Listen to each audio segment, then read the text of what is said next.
पिछले लेक्चर में हमने बात की थी रदरफोर्ड की एक्सपेरिमेंट की और उसकी ऑब्ज़र्वेशन की। आज हम पढ़ेंगे कि उन ऑब्ज़र्वेशन की बुनियाद पे रदरफोर्ड ने एटम के बारे में क्या आइडिया दिया।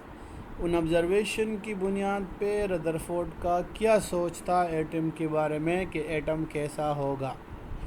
तो उसने पहला पॉइंट जो दिया वो ये था कि most space of atom is empty, क्योंकि पहले ऑब्ज़र्वेशन में उसने ये देखा कि उसका पहला ऑब्ज़र्वेशन था वो ये था कि ज़्यादातर पार्टिकल सीधे चले गए। तो जब पार्टिकल सीधे चले गए तो इसका मतलब ये हो गया कि आपके पास उसको रोकने के लिए कोई चीज़ ही नहीं थी। तो उसने कहा कि atom is empty, atom empty है।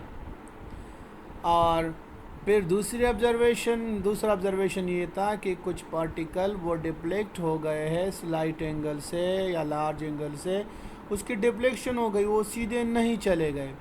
तो उसने कहा कि ये जो डिफ्लेक्शन ऑफ अल्फ़ा पार्टिकल है ये किस वजह से है, ये है ड्यू टू इलेक्ट्रोस्टैटिक रिपल्जन, ये इलेक्ट्रोस्टैटिक रिपल्जन की वजह से है।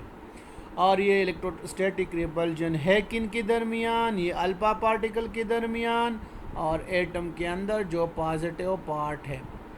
अल्फ़ा पार्टिकल पिछले लेक्चर में हमने डिटेल से ये बात पढ़ी थी कि अल्फ़ा पार्टिकल पे डबल पॉजिटिव चार्ज है, यानी 2 पॉजिटिव चार्ज है, जबकि positive part of the atom वो प्रोटॉन है और उस पर भी पॉजिटिव चार्ज है।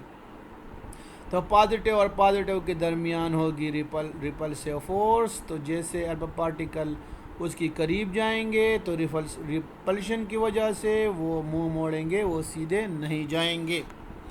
और सीधे जाने वाले जो पार्टिकल थे वो इसी वजह से सीधे गए क्योंकि इलेक्ट्रॉन उनको डिफ्लेक्ट नहीं कर सकता था। वजह क्या थी? वजह ये थी कि अल्फ़ा पार्टिकल मैसिव थे और इलेक्ट्रॉन इतना मैसिव नहीं था और न इलेक्ट्रॉन पे चार्ज उन जैसा था कि रिपल्सिव फोर्स की वजह से उनको डिफ्लेक्ट करे।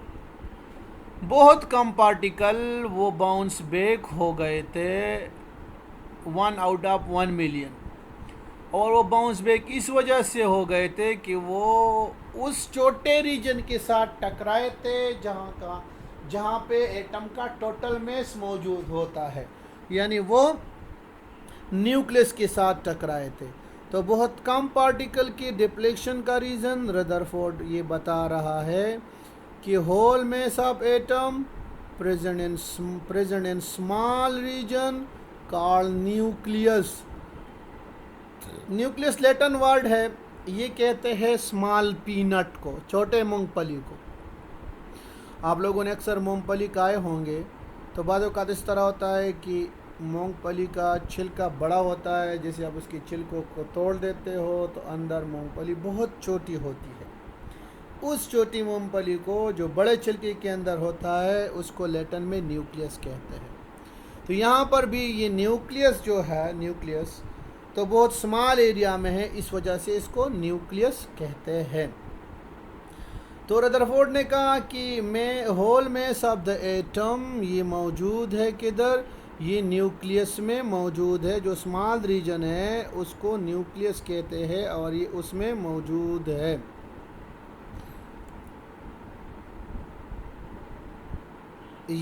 ये जो हमने पढ़ लिया है ये कंक्लूजन थे किसकी, रदरफोर्ड एटॉमिक मॉडल की, रदरफोर्ड एक्सपेरिमेंट के, सॉरी, रदरफोर्ड ने जो एक्सपेरिमेंट किया था उससे उसने ये वाले कंक्लूजन निकाल दिए।